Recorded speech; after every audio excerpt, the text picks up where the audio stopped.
There's always this strange thing. There's a couple there. They have a relationship. But the relationship is an abstraction. I can't talk to the relationship. I can only talk to them. I'm not in the relationship the way they are in the relationship. That's if they're both in the room. If one of them's in the room, I can never be taken in to think what they're telling me is the absolute truth about what's going on with the other person, right? That's a view they have of the other person in the relationship. And I think sometimes we forget that. Something so simple and basic as, what is actually going on in the room? Who's who and what's going on? So, what we see is not what is. And what we think is not what is. Say more about that. Well, I'm thinking about, okay, you started with, I need to care. Yeah. And what I really liked about that is I was like, I might be able to pull that off sometimes. Oh, interesting. You know what I mean? Yeah. But like, because it's interesting, like before that, I was thinking about the idea of understanding other people, right? Yeah. And to me, having talked with you and having talked about the idea of self-deception, truthfully, understanding myself feels very daunting.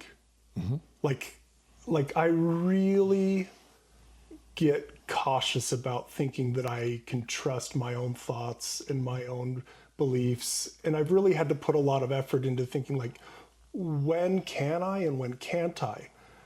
I do think one of the fundamental purposes of therapy is that somebody, and here's my clientele, they're generally pretty smart. They're generally really good people. I have yet to run into the client that doesn't, I think maybe they do a lot of things that aren't good, but I haven't run into the client that doesn't want to be a good person. I haven't met that person yet. You know what I mean? And so whatever they're bringing into the room is something that a smart, good person hasn't been able to figure out on their own. And then why is that? Well, and that always takes me right back to self-deception. And my simplistic way of trying to talk about that is, if I'm self-deceived, then I have a problem and I can't see it. Others can see it, but I can't see it. And then to try and help either a client or a group that I'm talking with, working with, I said, look, here's a way to figure this out.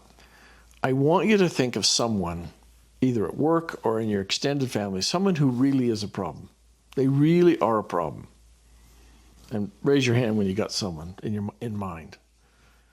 A few seconds will pass and everybody raises their hand. I said, okay, now I want to ask you a question.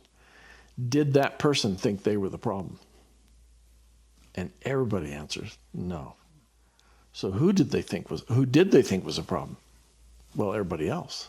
Or somebody else. Or somebody at a else. minimum. Or Right. something else. Or something policy, something. Not them. Not them. Outside of them. I said, so how do you help them?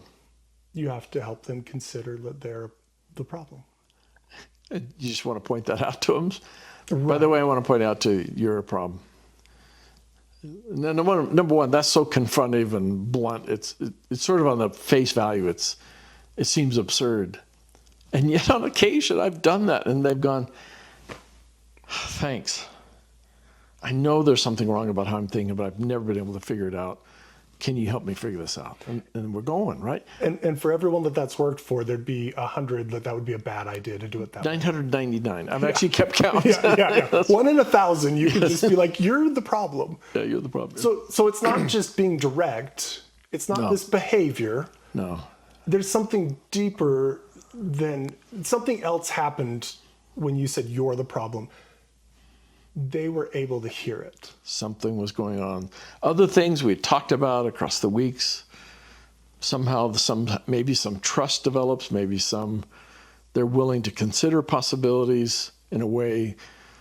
Whatever stories I've shared about my own failures and other people's successes, maybe that helped them. It just creates a possibility in a moment that maybe you can be helpful with. Well, and it does take me back to our first thing we've written down here, that we need to care. if you are for some reason resistant to the idea that something is your fault, is it going to be harder or easier to consider that from somebody who you believe cares about you or somebody who you don't believe cares about you? Yeah. So there's something fundamental in there that Yeah. that caring about them allows them to consider that, right?